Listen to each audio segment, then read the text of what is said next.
Okay, we're out here doing some sanitation, or really corrective pruning. It's probably too late for the sanitation part. We did a bunch earlier in the year. You see this tree just broke off. The leader was attacked by the white pine weevil.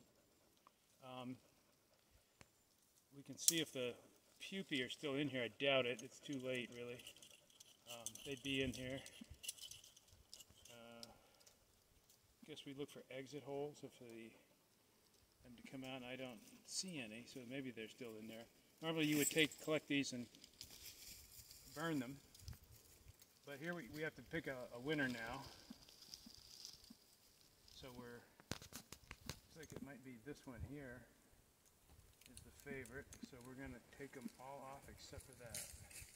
How did you decide it was the favorite? It was the tallest one, most vigorous. I don't worry about the directionality like some people have suggested. These pines are geotropic, which means they grow upwards. They don't grow towards the sun, like some hardwoods might. Here's the tricky part, take that leader off.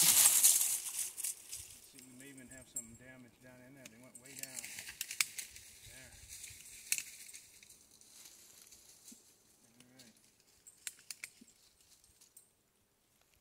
Alright.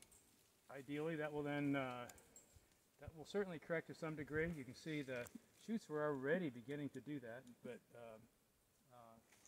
now that we've got its competitors off of there, it will help. Okay, here's yet another interesting case where earlier we had did some corrective pruning. We pruned, I think it looks like just one side branch off of this whorl here, which would be 2020-19, the 2018 growth. I think a deer may have nipped this off, not the weevil, but whatever. So we lost the terminal. Earlier we pruned it, and you can see that within a year, that thing is almost completely straightened up. There's almost no crook there. Now I was considering pruning it higher, but we don't want to really take off any more than, we want to leave, I should say, the top two whorls, if not more, on any of these small trees.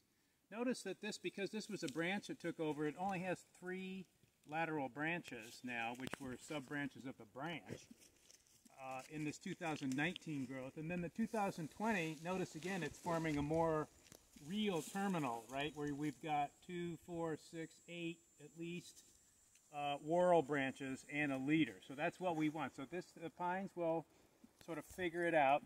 One will begin to dominate. The other thing we have here is I've decided to leave this whorl here on for now, because this whorl here really is gone, right, because of the corrective pruning. So just to keep the tree relatively vigorous, I'm keeping this. But I did remove the whorl below it, which is about 8 inches from the ground, taking off branches like this. And the reason for that is blister rust, the fungal pathogen that alternates with the ribes, or gooseberry currant plant, comes in. It's most lethal when it comes in on very low branches near the ground where it's humid. The spores need a humid environment to germinate and develop, and they germinate on these needles at the end of the branch, say here. They would come in here somewhere, grow down to the stem, the main woody stem, and as long as that branch is alive and not shed, that fungus can actually then make it to the main stem and form a lethal canker and kill the tree.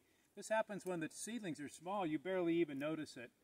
We had one tree over about 4 years after planting seems to have succumbed from it. So all you have to do is then remove 1 or 2 whorls from near the ground, and that's pretty good assurance then that you're not going to leave these very low habitats for the blister rust to come in.